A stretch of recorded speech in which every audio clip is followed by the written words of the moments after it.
Assalamualaikum warahmatullahi wabarakatuh. Ketemu lagi dengan saya, Tantri Triani Kasturi.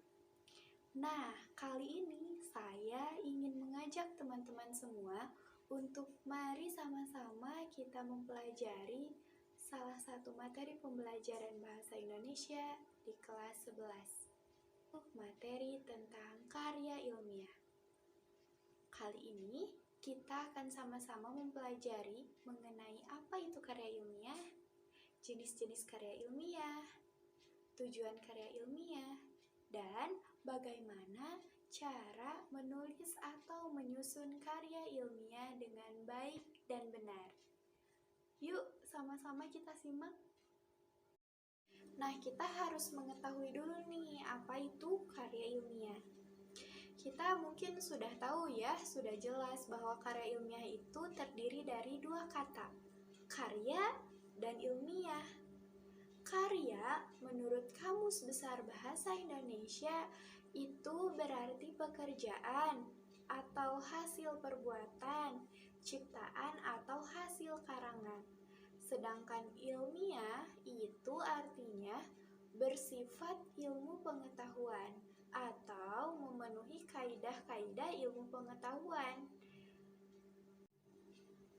Nah, kita berarti dapat simpulkan ya secara garis besar bahwa karya ilmiah ini adalah suatu tulisan yang menggambarkan suatu peristiwa atau menggambarkan suatu fenomena yang terjadi dan sudah jelas kebenarannya atau dapat dipertanggungjawabkan nih keabsahannya.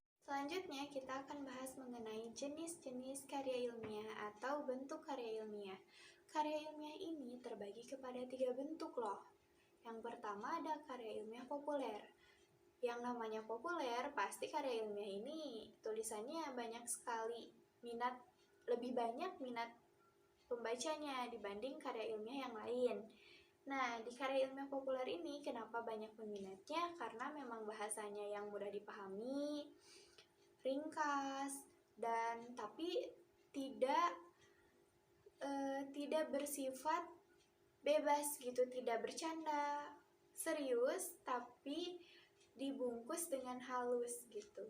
Kemudian yang kedua ada karya ilmiah semi formal, biasanya sering kita dapati dalam makalah atau laporan. Nah, karya ilmiah ini tentunya yang namanya semi formal pasti kan mendekati ke formal ya.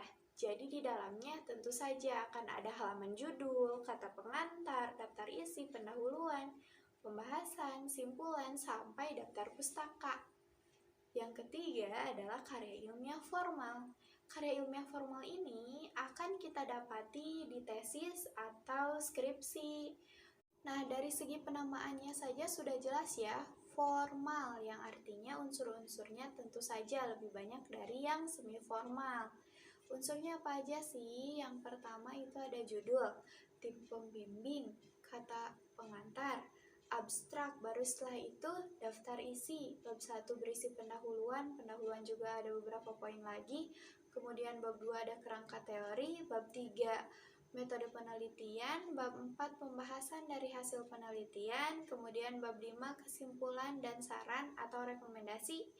Kemudian baru setelah itu ada daftar pustaka, ada lampiran-lampiran juga. Kemudian ada riwayat hidup penulis atau penyusun. Nah, bagaimana sih cara menyusun karya ilmiah? Di sini saya akan menjelaskan secara garis besar saja mengenai sistematika penulisan karya ilmiah ya. Yang pertama adalah judul.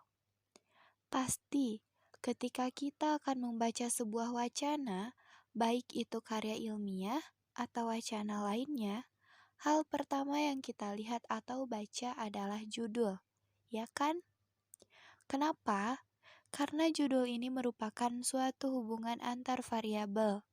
Maksudnya, judul ini adalah suatu tulisan singkat yang mengcover keseluruhan isi dari suatu wacana atau suatu tulisan.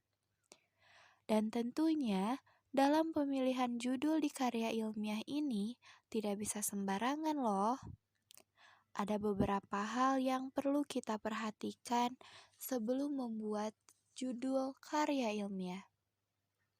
Kita harus membuat kerangka untuk judulnya dulu, yang di dalamnya ada pembahasan tentang masalah apa nih yang akan kita teliti. Terus, ruang lingkup penelitian kita seperti apa? Apa tujuan penelitian kita? Subjek penelitiannya apa? Atau siapa? Kemudian, metode penelitian yang kita pilih mau bagaimana? Nah, baru setelah itu kita gabungkan hal-hal tersebut menjadi sebuah judul. Kemudian ada pendahuluan. Dalam pendahuluan ini ada beberapa poin. Yang pertama, latar belakang masalah. Apa sih yang melatar belakangi lahirnya judul karya ilmiah kita? Kemudian, yang kedua, identifikasi masalah.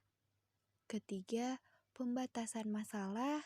Lalu, perumusan masalah yang nantinya akan dibahas secara lebih luas dalam pembahasan.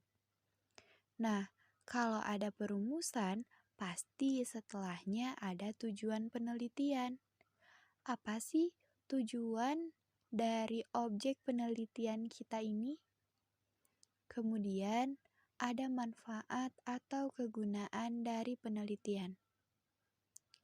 Juga, alangkah lebih baiknya jika kita menambahkan poin tentang sistematika penulisan karya ilmiah. Kemudian, di bab 2-nya kita akan menulis atau menyusun mengenai landasan teoritis dalam karya ilmiah.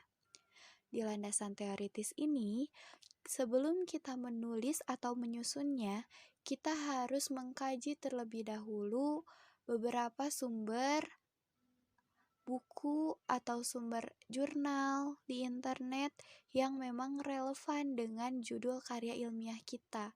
Kemudian, kita mengutip beberapa tulisan dari para ahli dan juga mencantumkan sumber atau siapa yang membuat atau melahirkan teori tersebut. Kemudian, di bab 3 ada metode penelitian. Nah, di metode penelitian ini, kita harus membahas secara lebih luas mengenai metode apa yang kita pilih untuk penelitian karya ilmiah ini. Ada beberapa metode penelitian nih dalam karya ilmiah. Contohnya, ada metode deskriptif, metode eksperimen, dan metode penelitian kelas. Nah, selanjutnya adalah bab 4. Bab 4 ini berisi tentang hasil penelitian dan pembahasan. Seperti yang sudah dijelaskan sebelumnya ya, kalau misalnya di pembahasan ini adalah jawaban yang lebih luas dari rumusan masalah yang ada di bab 1 tadi. Secara singkat, rumusan masalah itu adalah kerangka pembahasan yang akan kita tulis. Jadi, dengan kita membuat rumusan masalah, itu akan memudahkan kita untuk membahas secara lebih luas mengenai judul karya ilmiah atau mengenai objek penelitian kita secara lebih pasti gitu. Jadi, tidak akan keluar dari judul yang sudah kita buat. Jadi, karya ilmiah kita tentunya akan lebih terarah. Nah, tentu saja bab 4 ini pembahasan atau penulisannya lebih banyak daripada bab-bab sebelumnya. Kenapa? Karena selain kita memaparkan hasil dari penelitian kita juga menyinkronkan dengan teori-teori yang sudah kita tulis atau yang sudah kita susun di bab sebelumnya, yaitu di landasan teoritis. Kita bahas lagi nih secara lebih luas di bab ini. Nah, yang terakhir saya akan membahas mengenai bab 5, yaitu kesimpulan. Namanya juga kesimpulan ya, berarti di bab ini kita membahas atau kita menyusun rangkuman dari seluruh bab yang sudah kita tulis tadi. Namun, rangkuman di sini rangkuman yang memang mempunyai bobot atau mempunyai inti dari karya ilmiah kita. Jadi, di kesimpulan ini kita memberikan penilaian kita terhadap penelitian yang sudah kita lakukan. Oke, kita cukupkan belajar hari ini ya. Terima kasih sudah menemani saya untuk sama-sama belajar mengenai karya ilmiah. Mudah-mudahan apa yang saya suguhkan bisa bermanfaat untuk teman-teman semua.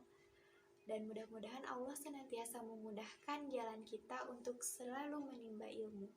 Wassalamualaikum warahmatullahi wabarakatuh.